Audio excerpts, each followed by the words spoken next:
Hello everyone. Lucent की series में आज हम पढ़ने वाले हैं सुप्रीम कोर्ट के बारे में। सुप्रीम कोर्ट की थीम क्या है, स्थापना कब हुई और उसका उद्घाटन कब हुआ, इंडिया में कितने प्रकार के न्यायालय की सुविधा है, सुप्रीम कोर्ट के कौन कौन से क्षेत्राधिकार हैं, longest serving chief chief justice of India कौन थे, सबसे छोटा कार्यकाल किसका था, ए टू जेड जो भी इंपॉर्टेंट है हर चीज़ कवर कर लेंगे। अगर आपको वीडियो पसंद आए तो प्लीज़ सब्सक्राइब कर लीजिएगा, कमेंट कर दीजिएगा। ठीक है, चलिए शुरू करते हैं। सबसे पहले हम पढ़ने वाले सर्वोच्च न्यायालय के बारे में थोड़ा-सा थीम वगैरह पे ध्यान दे लेते हैं, क्योंकि जो थोड़े से जब तक बेसिक नहीं तैयार है तो पढ़ने में मज़ा नहीं आता है। तो सबसे पहले हम देख लेंगे कि इसकी थीम क्या है। यतो धर्मस्ततो जयः। इसका अर्थ क्या होता है, जानने की ज़रूरत नहीं। जो हमें एग्ज़ाम में पास कराने के लिए ज़रूरी है, सिर्फ़ उतना ही पढ़ेंगे। यतो धर्मस्ततो जयः। 26 जनवरी 1950 की स्थापना हुई और इसका उद्घाटन कब हुआ? 28 जनवरी 1950 को। ये 2 डेट 26 जनवरी और 28 जनवरी याद कर लीजिए। इंडिया में कितने तरह के न्यायालय हैं? 3 तरीके के हैं। सर्वोच्च न्यायालय है और उच्च न्यायालय है और जिला न्यायालय है। जो सुप्रीम कोर्ट है उसका आर्टिकल 124 से 151 के बीच में आता है और जो हाई कोर्ट है उसके आर्टिकल 214 से 237 के बीच में आते हैं। जो जिला न्यायालय है उसके आर्टिकल 233 से 237 के बीच में आते हैं।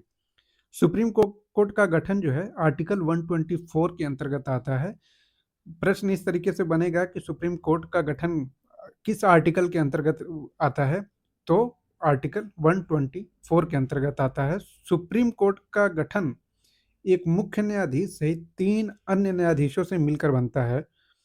सुप्रीम कोर्ट का अमेंडमेंट एक्ट है एक, चीफ जस्टिस प्लस जज, चीफ जस्टिस ऑफ इंडिया और प्लस एक जज मिल करके 34 जज सुप्रीम कोर्ट में पूरे काम करते हैं।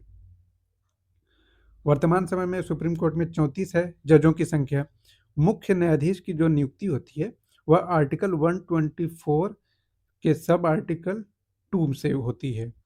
सुप्रीम कोर्ट के मुख्य न्यायाधीश तथा अन्य न्यायाधीशों की नियुक्ति राष्ट्रपति द्वारा की जाती है। अब प्रश्न इस तरीके से बनता है कि सुप्रीम कोर्ट के न्यायाधीशों की न्यायाधीश या सुप्रीम कोर्ट के मुख्य न्यायाधीश जिसे इंग्लिश में कहते हैं चीफ जस्टिस ऑफ इंडिया की नियुक्ति कौन करता है? तो राष्ट्रपति द्वारा की जाती है।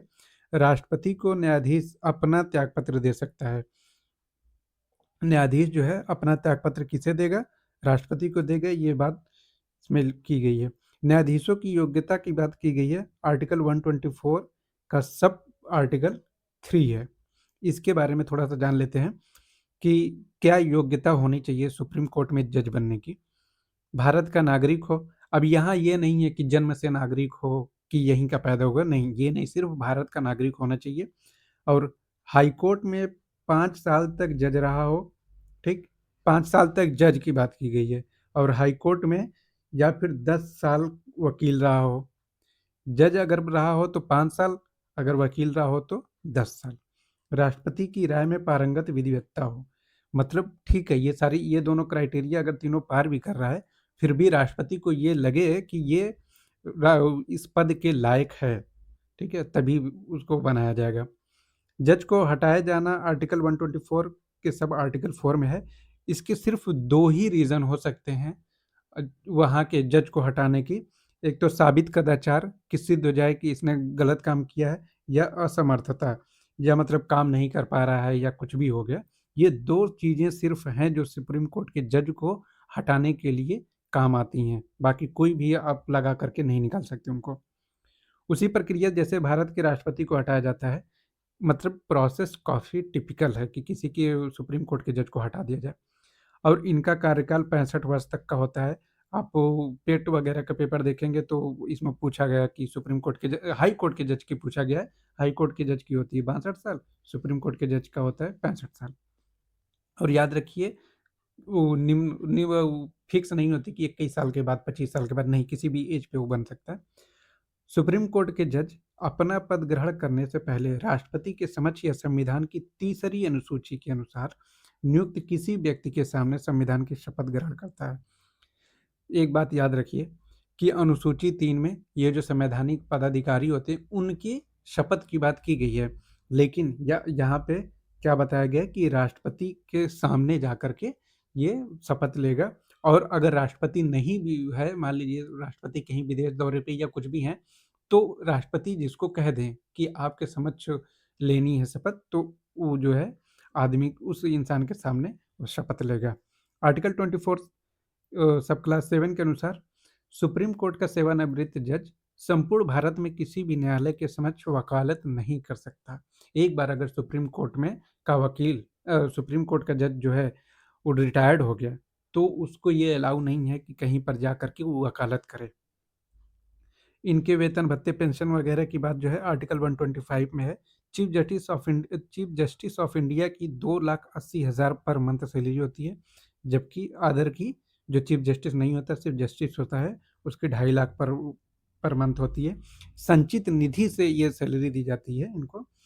और एक बहुत इंपॉर्टेंट क्वेश्चन है, एडहॉक जो जज होते हैं वो 127 के अंतर्गत आते हैं, लेकिन ये कोई शपथ नहीं लेते हैं एडहॉक जज।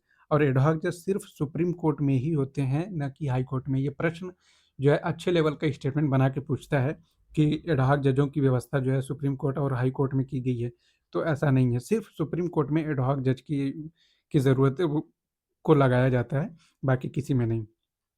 किसी एक पर्पज़ से, जैसे मान लीजिए 3 तलाक का मुद्दा आया और लगे कि कोई ऐसा रिटायर्ड जज है कि जो वो इस पर काम कर सकता है अच्छा, तो उसको बुलाया जा सकता है, लेकिन वो ये नहीं होगा कि वो शपथ वगैरह लेगा। ये बहुत ही इम्पोर्टेंट है एड हॉक जज की बातें। रिटायर्ड जज को भी शामिल कर सकते हैं आर्टिकल 128 में। सुप्रीम कोर्ट अभिलेख न्यायालय है, ये आर्टिकल रट जाइए। 129 के अंतर्गत सुप्रीम कोर्ट एक अभिलेख न्यायालय है। अभिलेख न्यायालय के कहने का तात्पर्य ये है कि जैसे सुप्रीम कोर्ट ने कोई फैसला दे दिया, बड़ा फैसला या जो भी फैसला दे दिया, तो अब सभी अदालतों पर ये हो जाएगा कि अगर उस तरीके का कोई मामला आया, तो पहले वही एग्जाम्पल के तौर पे इस्तेमाल होगा कि सुप्रीम कोर्ट ने उस वाले केस में ये वाला फैसला दिया था। ठीक।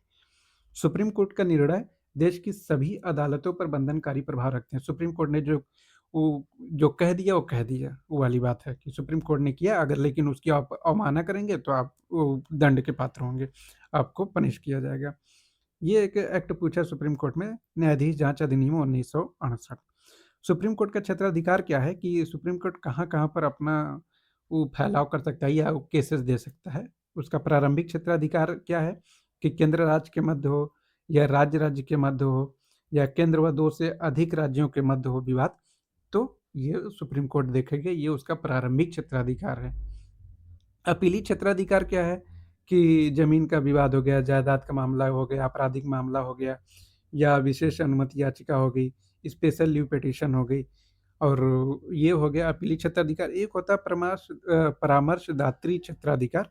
इसका मतलब होता है कि जब जैसे राष्ट्रपति को लगे कि हमें इस बात को जानना ज़रूरी है, तो सुप्रीम कोर्ट से ये परामर्श ले सकती है कि हमें इस चीज़ के बारे में बताइए। वो है आर्टिकल 143। आर्टिकल 141 के अंतर्गत सुप्रीम कोर्ट का निर्णय देश के सभी अदालतों पर बंधनकारी है। अब तक सबका सबसे लंबा कार्यकाल, ये थोड़ा फैक्ट याद कर लीजिए, सबसे लंबा कार्यकाल किसका रहा है? वाईवी चंद्रचूड़ का। सबसे छोटा कार्यकाल रहा कमल नारायण सिंह का। और फादर ऑफ पीआईएल किसको कहते हैं? पीएन भगवती को कहा जाता है। ये हो गया सुप्रीम कोर्ट के बारे में। जो मुझे लगता है कि जो जो छोटे-छोटे प्रश्न गलत होते हैं, जो कहीं आर्टिकल में खराब हो गया या छोटे से कॉन्सेप्ट में खराब हो गया, इतने ही से कवर हो जाएगा। अगर इससे बाहर आप पढ़ना चाहते हैं तो पढ़िए, कोई बात नहीं। लेकिन अगर सुप्रीम कोर्ट पढ़ रहे हैं, तो इतना तो आपको आना ही चाहिए। मतलब अगर यही नहीं आए तो फिर सुप्रीम कोर्ट की बड़ी डिटेल कहाँ से, कि फलाना केस कैसे हुआ, ये चीज़ें कैसे हुई, कहाँ से याद कर पाएँगे? अब एक बार फिर से समरी देख लेते हैं। इसकी थीम है यतो धर्मस्ततो जया। स्थापना कब हुई? 26 जनवरी 1950 को। उद्घाटन कब हुआ? 28 जनवरी 1950 को। 3 तरीके के न्यायालय हैं, सर्वोच्च न्यायालय, उच्च न्यायालय और जिला न्यायालय।